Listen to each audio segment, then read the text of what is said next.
In this video, we're going to have a look at the graphical representation of a complex number. And we call this diagram an Argand diagram. You'll remember from before we said that every complex number has two parts to it. The first part was what we call the real part. And the second part is called the imaginary part. Okay? And we're going to represent this on a plane, in what we call the complex plane. And we're going to work with two axes. The horizontal axis is called the real axis, and your vertical axis here is called your imaginary axis.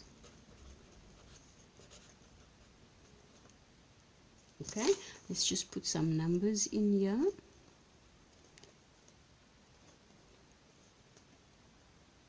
Alright, so 1, 2, 3, minus 1, minus 2, minus 3. And let's do the vertical as well.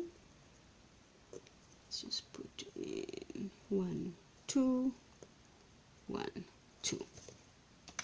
Okay.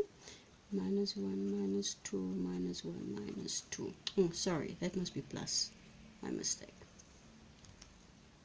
Okay, so if we look at your complex number, we said real part is 2, and in this case, imaginary part is 3. Right? So on the real axis, we choose the 2 value. Okay, the real axis, there would be 2. On the imaginary axis would be 3. Let me just add in another one here. Would be 3. Right?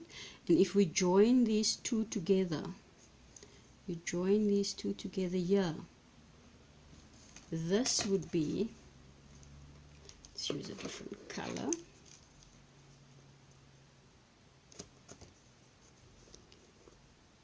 This here, that would be the graphical representation of your complex number Z. Okay, this is in fact a vector, and we'll come to that in the next video. I'll explain how this is a vector. So this here is Z equals 2 plus 3J. Let's look at some more examples.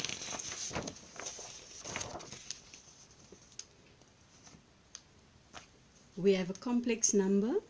Your real part is minus 2, and your imaginary part is 1. Alright, that means the real part would be on your horizontal axis at minus 2, and your imaginary part would be at the vertical at 1. Alright, if we connect these up, it means that your complex number is going to be that one there. Right? So that is going to be Z equals minus 2 plus J. Right? One more example. We have a complex number 1 minus 2J, and we said the real part in this case is 1, and the imaginary part in this case is minus 2. Right? So your real part, it's going to be 1, and then all the way down here to minus 2, which means your complex number is going to be in your 4th quadrant, like that. Right, so that is going to be Z equals 1 minus 2J. Okay, and all of these that we've drawn now are what we call Argand diagrams. I just want to make a little note on notation.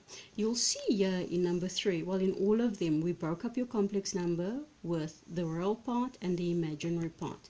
And the way you would describe this is to say that real of Z is 1 and imaginary of z is going to be minus 2. Okay, if we go back to number 2, you can write it out in the same way. Instead of doing little diagrams on your complex number, you can say real of z in this case is minus 2 and imaginary of z is going to be 1. Right, and the same thing for the first exercise.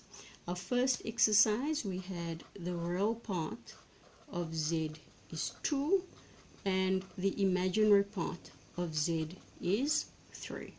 Why don't you have a try? Have a look at the tutorials and see whether you can draw the graphical representation of a complex number.